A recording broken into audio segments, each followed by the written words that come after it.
Hello and welcome to our video modeling to understand the world around us and our place in it. If the world were a village. Created by Ava Thanheiser, Brenda Rosenkrantz, Amanda Sugimoto, Brittany Ellis, Tori Kulo, Molly Robertson, with special support from Courtney Kessler.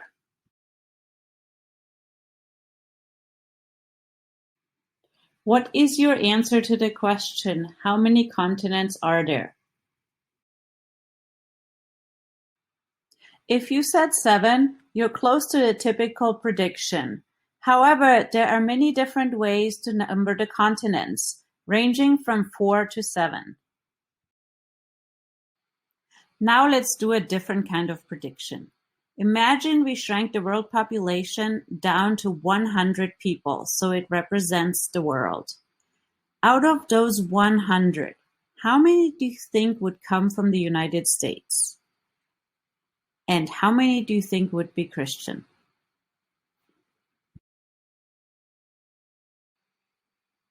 Typically, our students will overestimate the number of people that come from the United States, the number of people that speak English, and underestimate the number of people that would identify as Christian.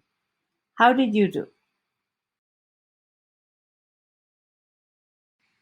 We draw on catalyzing change.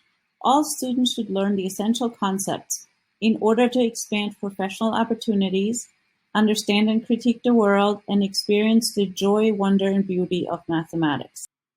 However, that is not how our students view math. They say things like, math is just about the numbers, memorization and recall, compartmentalized procedures, largely void of real-world applications. What will I ever use this for? Mostly for smart people. Really hard, so I hated it. Terrifying and daunting and massive. A totally different language that I couldn't understand. I didn't think I really needed it in my everyday life. I used to think that I could use just a calculator for any math. The most politically neutral subject taught in school. Just math.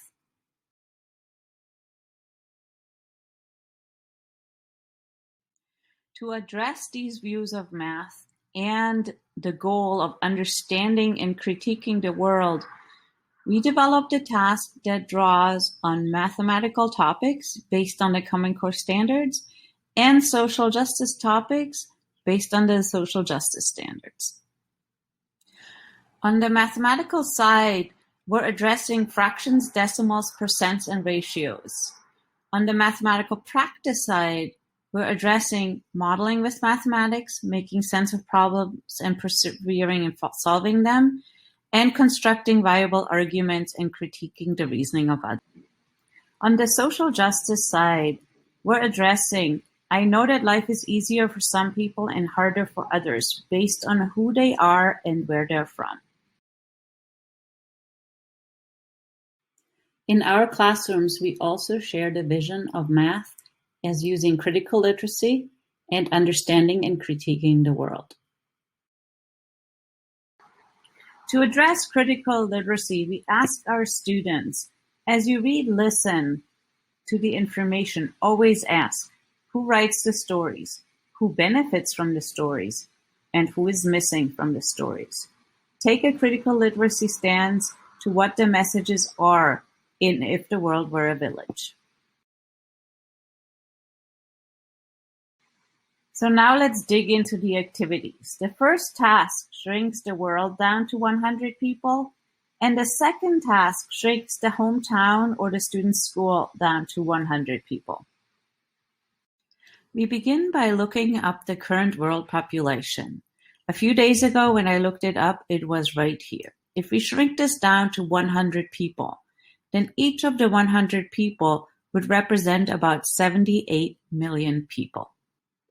So each person in the village represents 78 million people in the world.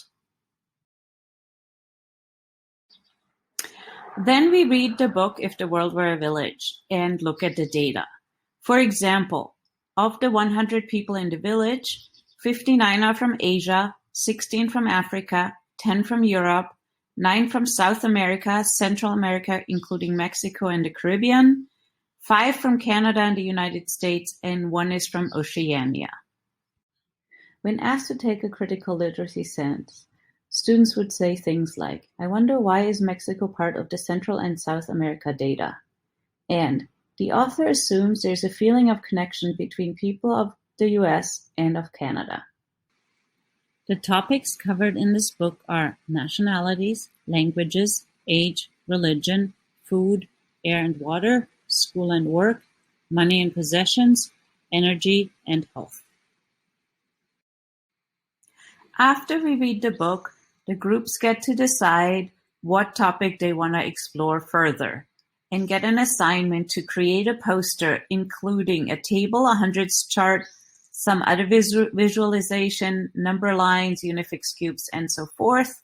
They're asked to connect across representations and answer some questions. We begin with private reasoning time, then group work time, then poster creation time. Here we share 2 sample posters that students created, one for health and one for food, water, and shelter.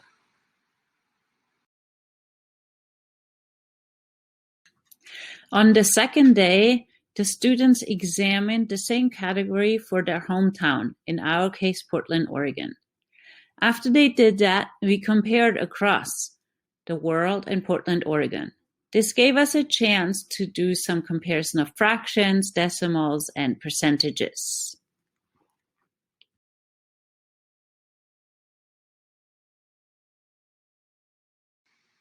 The participants came from 2 content courses, one in 2018 and one in 2019, with 26 and 7 respective teachers, respectively.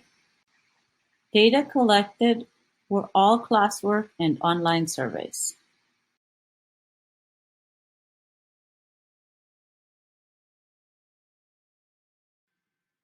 Percent actually means per 100, which I never knew.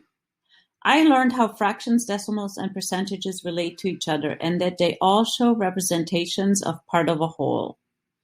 I learned that if the world was broken down into 100 people, each person would represent a percent.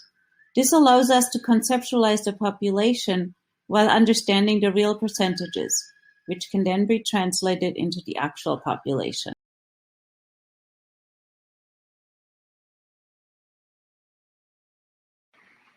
I observed a lot of inequalities amongst all the topics explored. Food insecurity was way larger number than I thought. It is almost half the world's population, which is just startling to me. I was surprised to see that the majority of the population came from Asia and not the United States. I was surprised to learn about the abundance of other cultures. I think in America, the media tends to be very self-centered and produce that as the norm, when in reality, looking at the world, we are a small fraction of the diversity in the world.